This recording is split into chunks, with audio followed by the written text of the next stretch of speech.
Round 4 was a pretty solid round for the side.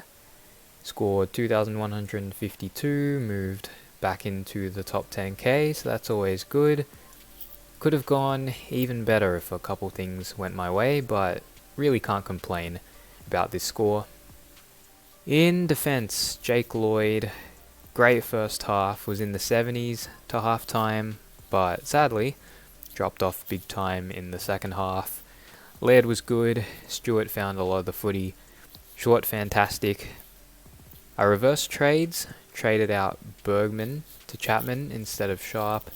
I found Sharp's DPP to be more useful in the side, and Chapman played really well. And the man himself, Caleb Daniel. It has been a massive fall from grace since his big preseason game. 19! For a guy that the Bulldogs like to go through, a great user of the footy, shocking is an understatement really.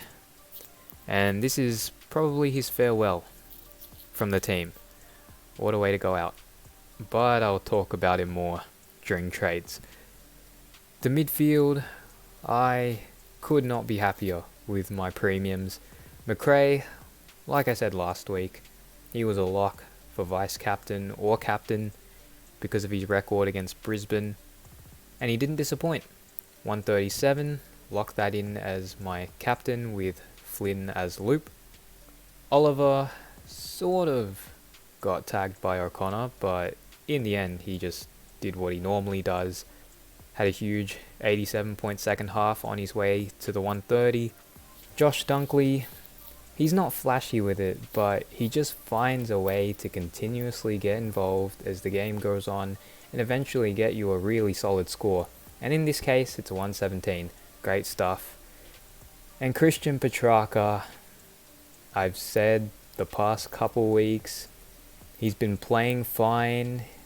The stats have been there, but he's just needed to clean it up a little bit, and he'll eventually get those tons. And against Geelong, played his most complete game so far with a 146. As a Cats fan, it sucks to see opposition players dominate like this, but when you have him in your SuperCoach side, you can't really complain.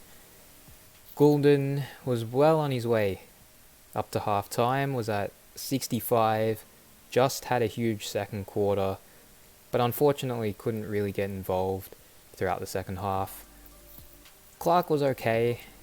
We'd like a little more out of him, but at the moment he's doing just enough to stay afloat. Jordan disappointing. Berry would like a little more out of him. And those on-field scores really hurt when you miss out on Tom Powell's ton on the bench. That and whatever you want to call what Daniel put up really killed what could have been a very, very nice score and a very nice climb in the rankings. Brockman as well on the bench there with just the 44. The Rucks, Gawn, superb as usual. And Grundy, you really thought against Shane Mumford you should be able to beat him handily, but the complete opposite happened, really, and that's just disappointing. And the forward line, Dusty had his moments, a great first quarter, kicked a big goal early in the fourth, but didn't really do enough for the whole game. Zeeble and Impey have been fantastic to start the season, and they're really looking like keepers at the moment. Warner is a gun. Campbell would like more out of him. His break-even's up to a 71 now, but that's because the 29 is still in his rolling last two games. So hopefully he can bounce back with a big game and lower that break-even. Rowe was good. Jones did a couple good things, but fairly quiet game, and Scott definitely want more than a 26. So for trades this week, I'm going to be letting Daniel go and bringing in the absolute must-have that I'm still missing, Jordan Ridley. George's covered the whole Caleb Daniel stuff pretty well, and I'm pretty much in the same boat. I have a lot of concerns around Caleb. The biggest probably being the amount of players they have in that defense going for those cheap touches. Because now, along with Caleb, they've got Bailey Williams, Bailey Dale, Taylor Duray, even Johannesson. There's just too many there. He's not taking all the kickouts, and he just doesn't win much of his own ball. He's a good player, but there's just too many concerns now in terms of his role and everyone else affecting it. They had to move Daniel out of defence too against Brisbane because he was so quiet, played at half forward. You don't want to have to be dealing with that, especially when you look over to the Sydney Essendon game and you've got Ridley reading the play like a children's book, running from 40 metres back to the goal square to take a kick in. He's just too good, and we just have to have him. And this week I will be joining that bandwagon. Daniel to Ridley, and for Brockman I will bring in Alec Waterman. So I don't have much cash, I only have 24 trades, so it's not ideal, but this is a team I am really happy with. I think I've covered most of the must-haves and we can build from there. Hopefully the rookies can step it up, lower their break-evens, make us some cash. At this stage I'm treating Zeeble and Impey as keepers. So 24 trades. So ideally we'd want to go one down, one up. And we'd have 1, 2, 3, 4, 5, 6, 7, 8 if we treat these two as keepers. So ideally we'd want to use max 16 trades for the rest of my upgrades. I don't think it will go that way, but I'd hope to have around 6 trades by the time I'm finished upgrading.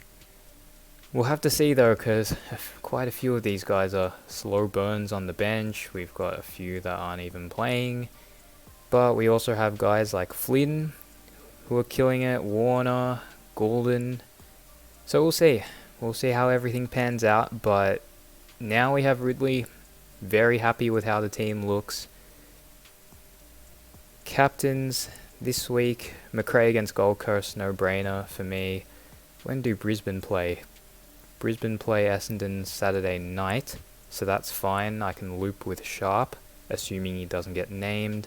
Highmore I can't do anything with because St Kilda play Richmond in the first game. So Macrae, Vice, and we'll go with Gawn captain against Hawthorn. Hawthorn did tag, kept Brayshaw to a 45, I think it was, so might be wary of that when it comes to considering Oliver as captain. Maybe they chuck Warple on him. But it could mean Petrarca as another captain option, but Gawn is very safe, so I'll probably just stick with that. Hopefully Macrae goes off and makes it an easy decision to loop. Speaking of Brayshaw, he might be a nice trade-in the next couple weeks. His last 2 games, a 66 I think it was, and the 45 against Hawthorn after being clamped by Warple, so he'd be a very nice upgrade target, especially because I only have 10k in the bank. He'd definitely be on the radar as a fallen premium to bring in.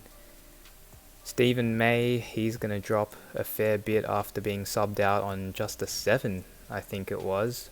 I don't know if I'll bring him in, because I already have a ton of Melbourne players, plus a couple of other options I like in defence, a Callum Mills, and I'd like to see how Whitfield goes when he returns.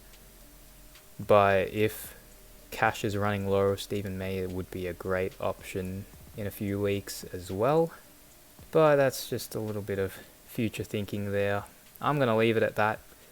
Hopefully you all had a good week, avoided most of the carnage. Good luck to you all in round 5, and I will see you guys in the next video.